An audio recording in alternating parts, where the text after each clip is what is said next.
আসসালামু আলাইকুম সবাইকে স্বাগতম ইলাস্ট্রেটরের নতুন আরেকটি লেসনে। আজকের এই লেসনে আমরা ইলাস্ট্রেটরের টুল বার নিয়ে কথা বলবো এবং কিছু অপশন নিয়ে কথা বলবো। সো আমাদের প্রথম দিকে আমরা এই টুলসগুলো সম্পর্কে যদি একটু জেনে রাখি তাহলে আমাদের পরবর্তীতে প্রজেক্ট বেস প্রত্যেকটা কাজই করতে অনেক সুবিধা হবে, অনেক সহজ হবে। আমাদের এই টুলসগুলা এটা হচ্ছে মূলত টুল বারস। আর এই টুলস বারের যে টুলসগুলো আছে এগুলার কাজ যদি আমরা জানি, পরবর্তীতে আমরা যে কোনো ডিজাইন করি না কেন ওই ডিজাইনগুলো করা আমাদের জন্য অনেকটা সহজ হয়ে পড়বে। সো প্রথমে আমি মাউসের রাইট বাটন এখানে এনে এটা হচ্ছে একটা নিউ ডকুমেন্ট ক্রিয়েট করে রেখেছি। এটা হচ্ছে একটা ট্যাব, এই পাশে একটা ট্যাব। আমরা যে কাজই করি না কেন প্রত্যেকটার জন্য আলাদা আলাদা ট্যাব ক্রিয়েট হয়। অর্থাৎ আমি যদি এখানে একটা ক্লায়েন্টের কাজ করি, এটা হচ্ছে একজন ক্লায়েন্টের বিজনেস কার্ড। আমি যদি এই ট্যাবটা রেখেই এখানে আরেকটা ট্যাব ক্রিয়েট করি, এখানে যদি আরেকটা ক্লায়েন্টের ফ্লায়ার করতে চাই, তাহলে এইভাবে আমরা একাধিক ক্লায়েন্টের কাজ আমরা একটা ইলাস্ট্রেটরের এই সফটওয়্যারে করতে পারবো একাধিক ট্যাব ওপেন করে, যেটা আমরা গুগল ক্রোমের মধ্যে ওপেন করে আমরা একাধিক ট্যাব বা একাধিক ওয়েবসাইট ব্রাউজ করতে পারি।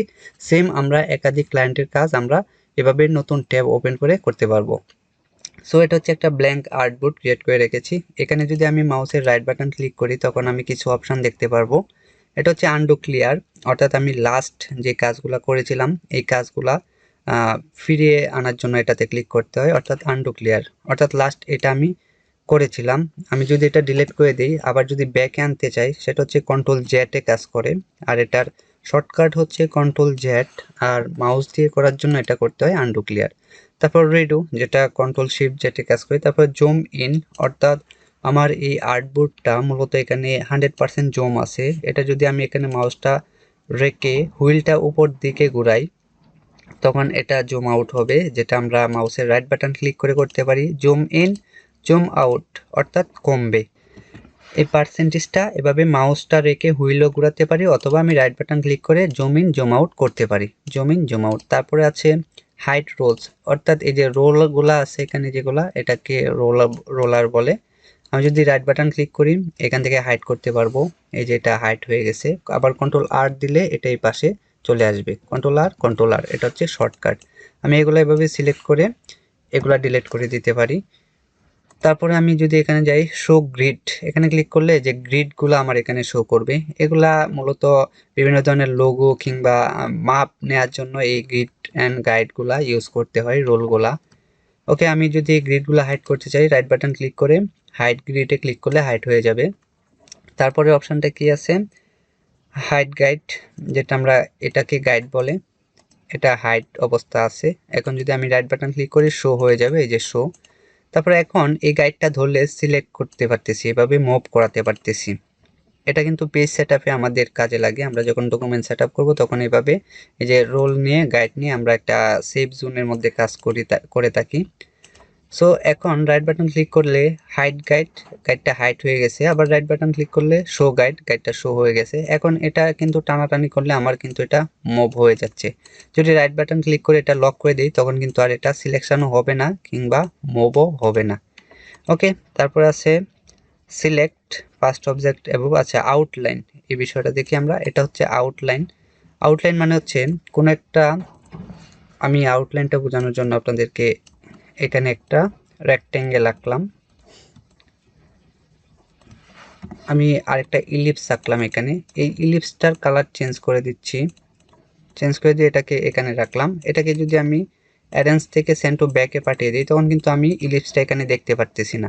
সো ইলিপসটা দেখার জন্য আমি আউটলাইন করে দেব। আউটলাইন মানে হচ্ছে আমি যে কোনো অবজেক্টের যে বর্ডারটা আমি দেখতে পারবো এবং ধরতে পারবো, এটা হচ্ছে মূলত আউটলাইন।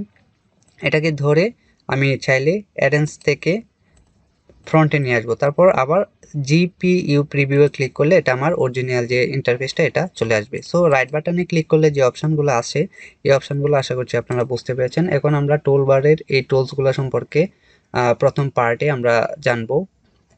ওকে, আমি এই রোলগুলো আমি একটু আনলক করে গাইডগুলো ডিলিট করে দিচ্ছি। এভাবে সিলেক্ট করে জাস্ট ব্যাক স্পেস দিলে ডিলিট হয়ে যাবে।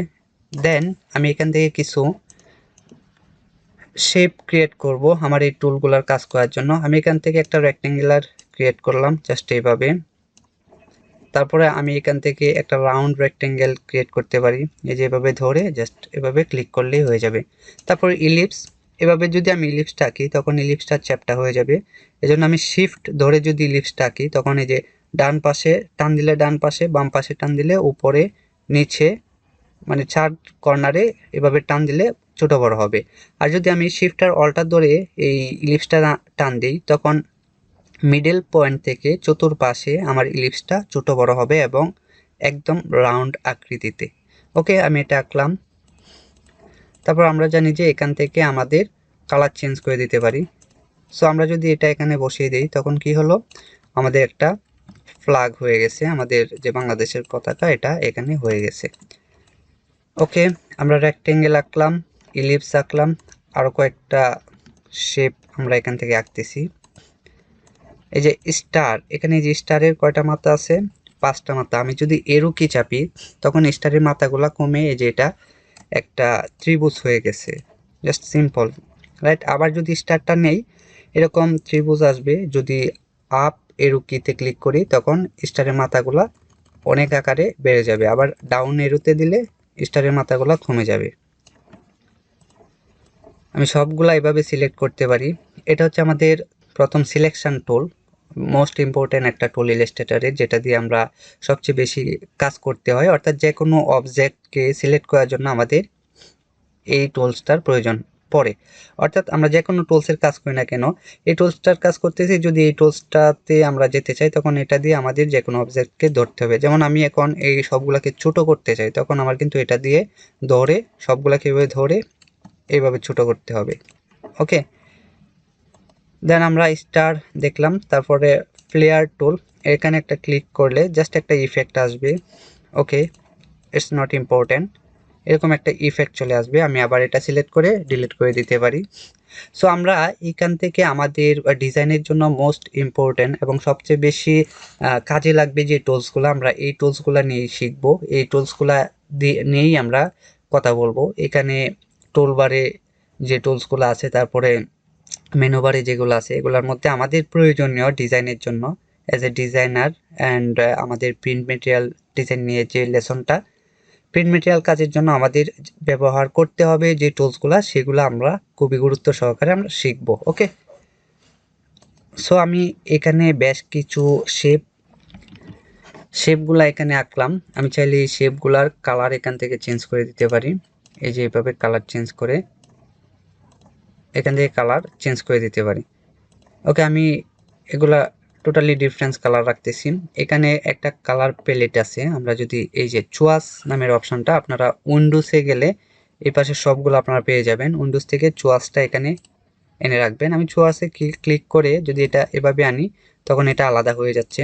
আমি চাইলে এটাকে এভাবে ধরে ছোট বড় করে দিতে পারি, যে ছোট অ্যান্ড এভাবে ধরে বড়। এখানে দেখবেন ডট ডট ডট এরকম আছে, এখানে জাস্ট ধরে এভাবে টান দিলে ছোট বড় হয়ে যাবে। দেন আমি যদি এখান থেকে একটা কালার সিলেক্ট করি, এই কালারটা সিলেক্ট করার পর আমি এখান থেকে একটা টুলস আছে আইড্রপার, এই আইড্রপার টুলস দিয়ে আমি অটোমেটিকলি অল্টার ধরে এই কালারগুলো পেস্ট করে দিতে পারতেছি। জাস্ট এখানে কালারটা সিলেক্ট করলাম, তারপর অল্টার ধরে এখানে পেস্ট করে দিলাম। কালার প্লেস করার একটা সহজ একটা সিস্টেম হচ্ছে এটা, এভাবে ধরে আমি কালার পেস্ট করে দিতে পারি।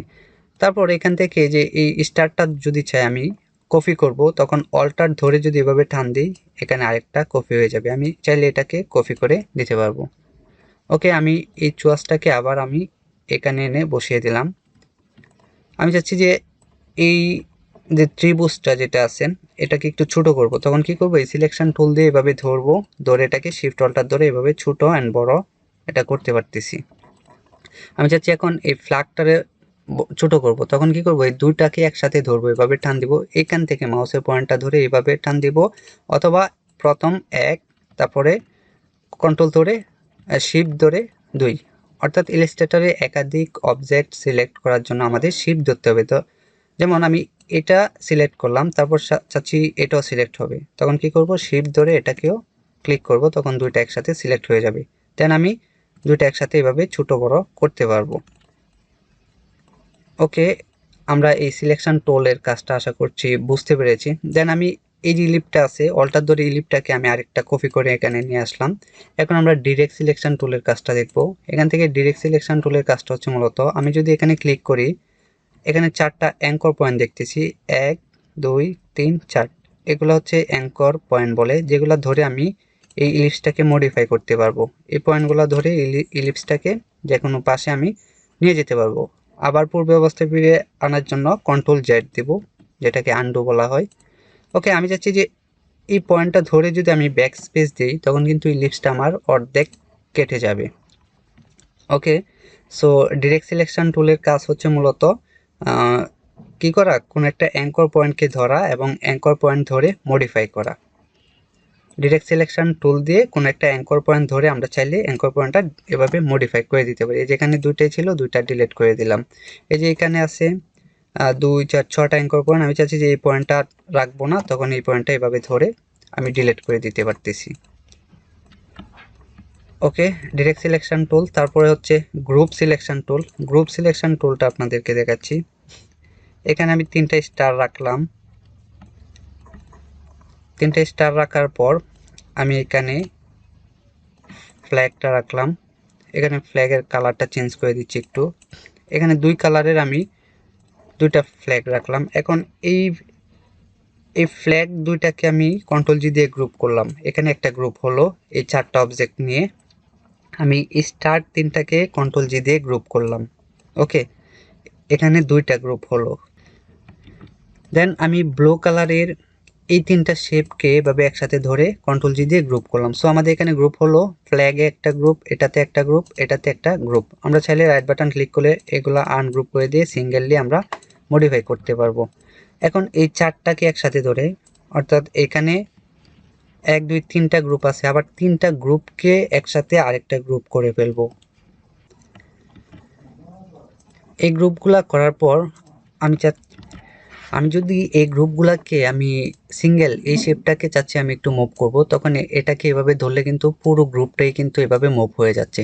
সো আমি এই গ্রুপ থেকে কোনো একটা সিঙ্গেল শেপকে যদি মুভ করতে চাই, তখন আমি গ্রুপ সিলেকশনে ক্লিক করে জাস্ট এভাবে ডিসিলেক্ট আছে, এখন এভাবে ধরে একটা একটা অবজেক্টকে আমি মুভ করাতে পারতেছি। অর্থাৎ গ্রুপ থেকে কোনো একটা শেপকে ধরে মডিফাই করার জন্য আমরা মূলত এই গ্রুপ সিলেকশন টুলটা ইউজ করি। ওকে, এখানে একটা ক্লিক করলাম, এটার সাথে সম্ভবত এটার একটা গ্রুপ। এখানে আরেকটা ক্লিক করলে যে এটার সাথে এই 4টা একসাথে গ্রুপ সিলেকশন হয়ে গেছে। আরেকটা ক্লিক করলে এই সবগুলো একসাথে সিলেকশন হয়ে গেছে। এখন সবগুলা সিলেকশন থাকা অবস্থায় আমি যদি ডিসিলেক্ট করতে চাই, আমার এরকম ব্ল্যাঙ্কে ক্লিক করতে হবে, অথবা ডিসিলেক্ট করার জন্য কন্ট্রোল শিফট এ তে ক্লিক করতে হবে। কন্ট্রোল শিফট এ তে ক্লিক করলে সবগুলা ডিসিলেক্ট হয়ে যাবে। ওকে, এটা ছিল মূলত গ্রুপ সিলেকশনের কাজ। দেন কি আছে এখানে, ম্যাজিক ওয়ান টুল। ম্যাজিক ওয়ান টুলটা হচ্ছে মূলত যে কোনো একটা কালারকে সে সিলেক্ট করবে।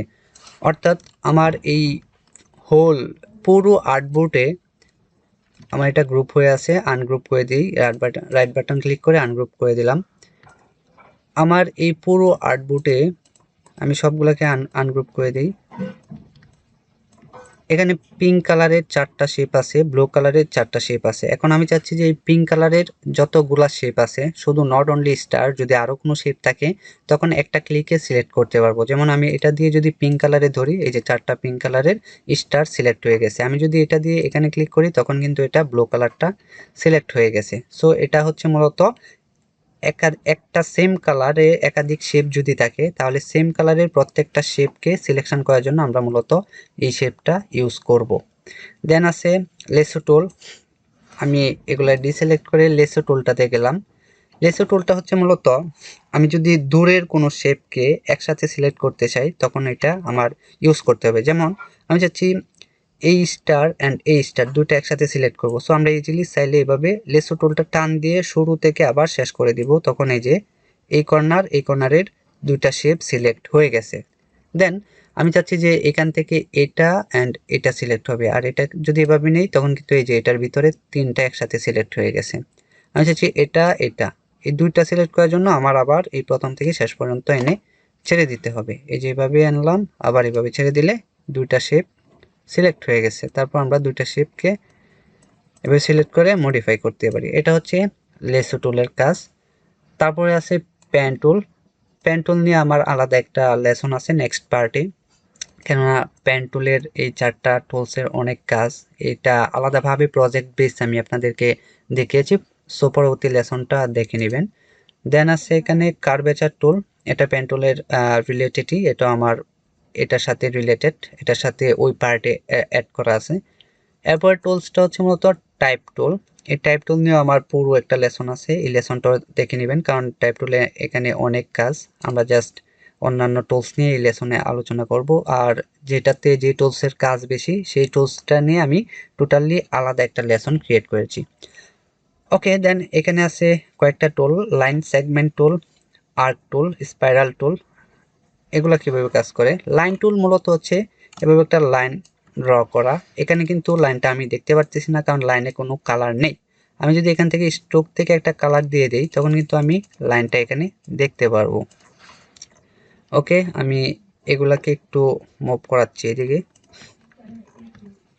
Line tool. দেন এখানে এটা হচ্ছে আর্ক টুল, জাস্ট এগুলা শেপের ক্ষেত্রে ইউজ করা হয়। এই যে আর্ক টুলটা এভাবে টান দিলে আমি এরকম একটা শেপ পেয়ে যাচ্ছি। যদি আমি এটাকে এরুকিতে চাপি, আপ এরুতে চাপলে এটা এই যে কর্নারটা বড় হবে, আর ডাউন এরুতে চাপলে এই কর্নারটা এই যে উল্টা হয়ে সমান হয়ে যায়। তারপরে যেটা আছে এটা হচ্ছে স্পাইরাল টুল, এরকম স্পাইরাল ক্রিয়েট করার জন্য মূলত এই টুলটা ইউজ করতে হয়। আমি যদি চাই যে এই স্পাইরালটাকে আরো বড় করব বা আরো বেশি প্যাচ দিব এখানে, তখন আপ এরুকিটা চাপবো, তখন এটা প্যাচটা আরো বাড়বে, আর যদি ডাউন এরুকিতে চাপি তখন এটা কমে যাবে। ওকে, এটা হচ্ছে মূলত স্পাইরাল টুল। তারপরে যেটা আছে এটা হচ্ছে রেক্টেঙ্গেল গ্রিড টুল, এটা মূলত টেবিলের ক্ষেত্রে আমরা ইউজ করতে পারি। এই যে এরকম কোনো টেবিল যদি আমরা বানাই, যেমন ক্যালেন্ডার ডিজাইনের ক্ষেত্রে আমাদের টেবিল প্রয়োজন হতে পারে, বা বিভিন্ন ধরনের ইনফোগ্রাফিকের জন্য আমাদের এইরকম টেবিল ক্রিয়েট করতে হতে পারে। সো সেক্ষেত্রে আমরা এই টুলসটা ইউজ করব, সেটা হচ্ছে রেক্টেঙ্গেল গ্রিড টুল। এটা হচ্ছে আর্টবোর্ড টুল, আমরা আর্টবোর্ডটা মডিফাই করব, যার ফলে আমরা একদম নিচে চলে আসছি, তারপরে আবার ওইগুলাতে চলে যাব। আর্টবোর্ড টুলটা এভাবে ক্লিক করলে আমার এই আর্টবোর্ডে এখানে একটা আর্টবোর্ড আছে আমরা দেখতেছি, এটা হচ্ছে জুম আর এটা হচ্ছে আর্টবোর্ড। আমি যদি এখানে অল্টার ধরে কপি করি তখন এই আর্টবোর্ডটা আমি ডুপ্লিকেট করতে পারতেছি এখানে আর্টবোর্ড টুলের মাধ্যমে, এখানে 2 হয়ে গেছে। আর এখান থেকে আমরা চাইলে আর্টবোর্ড টুলের সাইজটাকে চেঞ্জ করে দিতে পারবো, যেমন এখানে 12 ইঞ্চি বাই 8 ইঞ্চি আছে, আমি যদি এটাকে আরো ছোট বা বড় করতে চাই তখন এখান থেকে সাইজটা চেঞ্জ করে দিলে ছোট হয়ে যাবে বা বড় হয়ে যাবে। ওকে, এখন এই আর্টবোর্ডে কিন্তু আমার সবগুলা ডিজাইন নিয়ে কপি হয়েছে, আমি চাচ্ছি শুধু হোয়াইট যে আর্টবোর্ডটা ব্ল্যাঙ্ক একটা আর্টবোর্ড কপি হবে। তখন কি করব, জাস্ট সিম্পলি এই যে অপশনটা move copy artwork with artboard, এটা উঠিয়ে দেব। এটা উঠিয়ে দিলে, এটা উঠিয়ে দেওয়ার পর আমি যদি এটাকে অল্টার ধরে এভাবে টান দিই তখন জাস্ট একটা হোয়াইট একটা আর্টবোর্ড এখানে কপি হবে। আমি চাইলে আরো কপি করতে পারি, ইলাস্ট্রেটরের এটা হচ্ছে একটা সুবিধা, আমি এখানে আর্টবোর্ড যে কয়টা আর্টবোর্ডই ক্রিয়েট করি না কেন আর্টবোর্ড টুলসের মাধ্যমে আর্টবোর্ড নিয়ে এখানে কাজ করতে পারবো। আমি এই আর্টবোর্ডে চলে আসলাম, আমি এখানে দেখাচ্ছিলাম রেক্টেঙ্গেল গ্রিড টুল। রেক্টেঙ্গেল গ্রিড টুলটা হচ্ছে মূলত এই যে এইভাবে যদি টানি আমি যে কোনো স্পেসিফিক সাইজের বা স্পেসিফিক কয়েকটা আমরা টেবিল এখানে আঁকতে পারবো। আমি কিন্তু এখনো ক্লিক ছাড়ি নাই, মাউসের ক্লিকটা এখনো ধরে রাখছি। আমার এই স্পেসটুকুর মধ্যে আমার টেবিল দরকার, সো আমি চাচ্ছি যে এখানে কলাম কমাবো কিংবা রো কমাবো, তখন কি করব, এরো কিগুলা চাপবো, এরো কি চাপলে এই যে আমার এখানে আমাদের রো গুলা কমে গেছে। আমি চাচ্ছি যে কলাম কমাবো, তখন আপ এরো কি চাপবো, এই যে এটা হচ্ছে আপ অ্যান্ড ডাউনে হচ্ছে রো বাড়বে কমবে, ঠিক আছে। আর লেফট অ্যান্ড রাইট এরো কি, আমি মাউসের কিবোর্ড যে মাউসটা আমি ক্লিক রেখে up down left and right বাটনে ক্লিক করতেছি। আপনারাও সেমভাবে একটু ট্রাই করবেন, তাহলে বুঝতে পারবেন যে রো কলাম কমানো বাড়ানোর জন্য আমরা আপ অ্যান্ড ডাউন যে কিগুলো আছে এই কিগুলো আমরা এখানে প্রেস করব। ওকে, এভাবে প্রেস করে আমরা এটা কালার চেঞ্জ করে দিতে পারবো, কালার চেঞ্জ করে ইউজ করতে পারবো। তারপর এভাবে এই যে সিলেকশন টুলে আবার চলে আসছে, কিন্তু সিলেকশন টুলটা আমাদের অত্যন্ত গুরুত্বপূর্ণ একটা টুলস। এখন এই যেভাবে ধরে আমি এটাকে ছোট বড় করে দিতে পারবো। ওকে, দেন এখানে আমাদের নেক্সট টুল আছে পোলার গ্রিড টুল। এটা কোনো ইলাস্ট্রেশন কিংবা কোনো কিছু ড্রয়িং করার ক্ষেত্রে আমরা এটা কাজে লাগাতে পারি। যেমন সাইকেল ড্র করলে আমরা যে সাইকেলের হুইলগুলা এটা দিয়ে আমরা করতে পারি। যেমন আমরা এখানেও চাইলে এই যে এভাবে ড্র করলাম, এটা কিন্তু এভাবে চ্যাপ্টা হয়ে যাচ্ছে। শিফট ধরলে কিন্তু এটা সার্কেলটা পুরো মতে হচ্ছে। এখন আমি প্রথমে সেট আপ করে নিব। যেমন আমি চাচ্ছি যে এটার রাউন্ডগুলো কমবে, তখন এই যে ডাউন এরো কিতে চাপলে রাউন্ডগুলো কমে গেছে, আবার আপে চাপলে রাউন্ডগুলা বেড়ে যাবে। অ্যান্ড আমি চাচ্ছি যে লাইনগুলা কমবে, লেফট এরো কিতে চাপলে কমবে, দেন রাইট এরো কিতে চাপলে এই লাইনগুলা বাড়বে। এটা কিন্তু আমি মাউসে ক্লিক এখনো ছাড়ি নাই, ক্লিক ধরে রাখছি, এখনো কনফার্ম করি নাই, যে ক্লিক ধরে রাখছি, মাউস দিয়ে আমি মুভ করাতে পারতেছি। আমার এটা ড্রয়িং হওয়ার পর আমি এটা কনফার্ম করব। ওকে, আমি এখন এটা কনফার্ম করে দিলাম। এইটুকু আমরা আশা করছি বুঝতে পেরেছি এই টুলসগুলো আর কীভাবে কাজ করে। দেন আমাদের এখানে তো রেক্টেঙ্গেল, রাউন্ড রেক্টেঙ্গেল, ইলিপ টুল, পলিগন টুল, এগুলো তো বুঝতে পেরেছি। এই যে পলিগন, এখানে 5টা কর্নার আছে, আমি সেম ক্লিক রেখে down, left, right, down and up এরও কি চাপলে আমরা এই কর্নারগুলা বাড়িয়ে দিতে পারবো। সো আমরা তো এগুলা ড্রয়িং করলাম, স্টার টুলটাও দেখলাম। নেক্সট আমরা এই পার্টে আরেকটা ইম্পর্টেন্ট একটা জিনিস এখন আপনাদেরকে দেখাচ্ছি। এটা হচ্ছে মূলত ইলাস্ট্রেটরের লেয়ার। অর্থাৎ আমরা অনেক সময় কাজ করতে গেলে, আমি এখানে একটা রেক্টেঙ্গেল আঁকলাম, এটা কালার দিলাম, দেন আমরা এখান থেকে ইলিপ আঁকলাম, আমি কালারটা চেঞ্জ করে দিলাম। ওকে, এই দুইটা টুলসের আমার এখন কি আছে, আমার পিছনে যে শেপটা, আমি আরেকটা স্টার আঁকতেছি। ওকে, আমি এটার উপরে আমি আরেকটা স্টার ড্রয়িং করতেছি। জাস্ট এইভাবে ক্লিক করে একটা স্টার এখানে আঁকলাম, স্টারটার কালার চেঞ্জ করে আমি ব্ল্যাক করে দিচ্ছি। এখন আমাদের এই 3টা লেয়ার, অর্থাৎ 3টা শেপের জন্য কিন্তু 3টা লেয়ার হয়ে গেছে। আমি যদি একটু লেয়ারটা এখান থেকে উইন্ডোজ থেকে লেয়ারটা এখানে নিয়ে আসি, এল সিরিয়ালে যে লেয়ারে ক্লিক করলে অটোমেটিকলি লেয়ারটা এখানে চলে আসবে, আমার এখানে আনা ছিল। তারপর এখানে যদি ক্লিক করি আমরা দেখতে পারবো এখানে 3টা লেয়ার, এই যে উপরে স্টার, তারপরে 2 নম্বরে ইলিপস, 3 নম্বরে আছে আমার এই পিঙ্ক কালারের রেক্টেঙ্গেলটা। এখন রাইট বাটনে ক্লিক করলে আমি যদি অ্যারেঞ্জ থেকে এই, আমি চাচ্ছি যে আমি এটাকে আরেকটা কপি করি, এই পাশে নিলাম, আমি এই রেক্টেঙ্গুলারটা অ্যারেঞ্জ থেকে যদি ব্রিং টু ফ্রন্টে নিয়ে আসি, তখন কি হবে, যে রেক্টেঙ্গুলারটা উপরে উঠে গেছে, আমার পিছনের দুইটা শেপ কিন্তু হাইট হয়ে গেছে। অর্থাৎ এই বড় শেপটার কারণে পিছনের ছোট দুইটা শেপ দেখতে পারতেছি না। এখন আমি ছোট দুইটা শেপ দেখার জন্য কি করব, এখান থেকে আমার মাস্ট বি এই লেয়ারটা পিছনে পালতে হবে। পিছনে পালার জন্য কি করব, রাইট বাটন ক্লিক করে অ্যারেঞ্জ সেন্ড টু ব্যাক, এটা হচ্ছে এখান থেকে অপশান থেকে, যেটা শর্টকাট হচ্ছে শিফট কন্ট্রোল সেকেন্ড ব্র্যাকেট, অর্থাৎ লেফটের যে ব্র্যাকেটটা এটা, এখানে ক্লিক করলে এটা অটোমেটিকলি লেয়ারে না গিয়েও আমরা অপশান থেকে করতে পারতেছি। এখন আমার এই যে ব্লু কালারের ইলিপসটা আছে, এটা কিন্তু 2 নম্বরে আছে, এখানে 3টা লেয়ার, একটা হচ্ছে পিঙ্ক, তারপরে ব্লু, তারপর রেড স্টারটা। এখন এটাতে রাইট বাটন ক্লিক করে অ্যারেঞ্জ থেকে ব্রিং টু ফ্রন্টে যদি নিয়ে আসি, তখন এটা কি হবে, উপরে চলে আসবে, এই যে লেয়ারটা উপরে চলে আসছে। এখন আমি চাচ্ছি স্টারটা উপরে আনবো, আমার স্টারটা থাকবে উপরে, তখন স্টারটা এখানে দেখতেছি না, আমি কি করব, লেয়ার থেকে দেখতে হবে। ওকে, আমি এটা ডিলিট করে দিচ্ছি। এখন আমি লেয়ারে কাজ করব না বা লেয়ার দেখবো না, লেয়ার ছাড়া আমি কাজ করব, তখন কি করব, এখানে স্টারটা উপরে আনার জন্য কি করব, কন্ট্রোল ওয়াই দিয়ে, যেটা আমরা রাইট বাটন ক্লিক করে আউটলাইন অপশনটা, শর্টকাট হচ্ছে control Y, control Y click করলে আমি কিন্তু 3টা শেপের আউটলাইন দেখতে পারতেছি। এখন এটা ধরলাম, এটা ধরে আমি আবার কন্ট্রোল ওয়াই দিলাম, এখন কিন্তু আমার সিলেকশনে এই শেপটা আছে। এখন যদি রাইট বাটন ক্লিক করি অ্যারেঞ্জ ব্রিং টু ফ্রন্টে ক্লিক করি, তখন কিন্তু আমার এই স্টার্ট যে শেপটা এটা উপরে চলে আসছে, রাইট। এখন আমরা এই যে প্রত্যেকটা শেপ সিলেকশন করার পর রাইট বাটন ক্লিক করে যে অ্যারেঞ্জের যে অপশনটা, এটা হচ্ছে মূলত ব্রিং টু ফ্রন্ট, কোন একটা শেপ যদি পিছনে থাকে সেটাকে সামনে আনার জন্য, যেটা স্টারটা সামনে নিয়ে আসলাম, আমাদের এই ব্রিং টু ফ্রন্ট অপশনটা কাজ করে। তারপর ব্রিং টু ফরওয়ার্ড, মানে একাধিক বার যদি কোনো একটা শেপকে স্টেপ বাই স্টেপ উপরে আনতে চাই, তখন এই ফরওয়ার্ডটা কাজ করে। যেমন আমি যদি এই ইলিপস টুলটাকে কন্ট্রোল সি কন্ট্রোল এফ দিয়ে কপি করি ফ্রন্টে, তখন আমি এখানে দেখতে পারবো, sorry, control C control F দিয়ে ফ্রন্টে পেস্ট করলাম, তখন আমি এখানে আরেকটা শেপ পেয়ে গেছি। অর্থাৎ এই যে অরেঞ্জ কালার অথবা হোয়াইট কালারের দিলাম, এখানে এই যে গ্রিন কালারের আরেকটা শেপ কিন্তু এখানে আমি ড্রয়িং করে ফেললাম। এখন আমি চাচ্ছি যে এই ব্লু কালারের শেপটাকে একদম উপরে আনবো, স্টারের উপরে নিয়ে আসবো। তখন কি করব, রাইট বাটন ক্লিক করে অ্যারেঞ্জ ব্রিং টু ফরওয়ার্ডে আনলে মানে একটা স্টেপ উপরে আসছে, আমার গ্রিনটা কিন্তু পিছনে চলে গেছে। আমি যদি আবার অ্যারেঞ্জ থেকে ব্রিং টু ফরওয়ার্ড দেই, তখন এটা সবার উপরে চলে আসছে। মানে স্টেপ বাই স্টেপ কাজটা করার জন্য, উপরে ওঠানোর জন্য আমার এটা ইউজ করতে হয়। এখন অ্যারেঞ্জ থেকে আমি যদি সেন্ড টু ব্যাকওয়ার্ডে দিই, তখন এক ধাপ পিছনে যাবে। আমি আবার অ্যারেঞ্জ থেকে সেন্ড টু ব্যাকওয়ার্ড দিলে আরেক ধাপ পিছনে যাবে। ধাপে ধাপে একটা শেপকে উপরে নিচে উঠানো নামানোর জন্য আমাদের অ্যারেঞ্জ থেকে send to backward, send to bring to forward and send to back, যেটা হচ্ছে মানে এক ক্লিকে একদম সব লেয়ারের নিচে চলে যাবে। এটা হচ্ছে মূলত সেন্ড টু ব্যাক।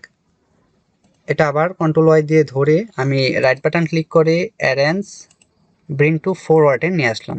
এই যে সবার উপরে আছে। এখন 1 2 মানে দুইটা স্টেপ পিছনে যদি নিতে চাই, তখন শর্টকাট হচ্ছে কন্ট্রোল ধরে লেফট সেকেন্ড ব্র্যাকেটে ক্লিক করলে এক ধাপ, আরেকটা ক্লিক করলে কন্ট্রোল ধরে ধরে রাখবো, জাস্ট লেফট সেকেন্ড ব্র্যাকেটে ক্লিক করব, দুই ধাপ পিছনে নিয়ে গেলাম।